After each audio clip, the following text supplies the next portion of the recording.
President Biden is battling two major issues. One is immigration, the other, Georgia's sweeping new and contentious election law. Mr. Biden condemned the overhaul that limits voting access in the state after Republican Governor Brian Kemp signed the measure.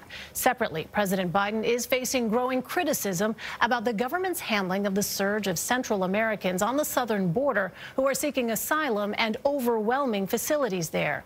Christina Ruffini is at the White House. Christina, good morning.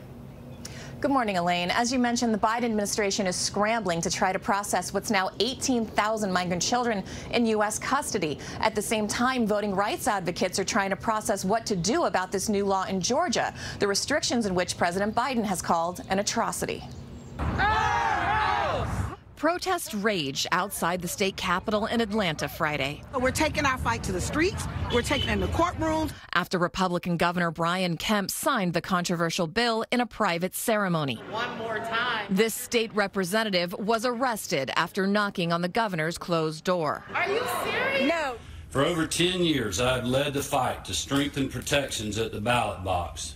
Kemp says the law is aimed at preventing voter fraud, but opponents say it's less about voter protection than voter suppression. The new law does expand early voting days statewide, but also enacts stricter ID requirements on absentee ballots, reduces early voting for runoff elections, and makes it a crime to deliver food and drink to people waiting in line.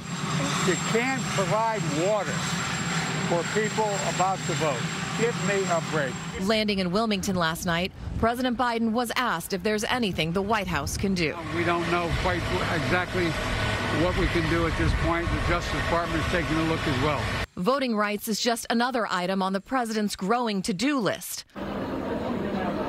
2,000 miles away, separate groups of Republican and Democrat lawmakers toured the southern border, because the American people have a right to know what is happening here, where a surge in unauthorized crossings, especially by unaccompanied minors, has overcrowded detention facilities and pushed resources to the brink.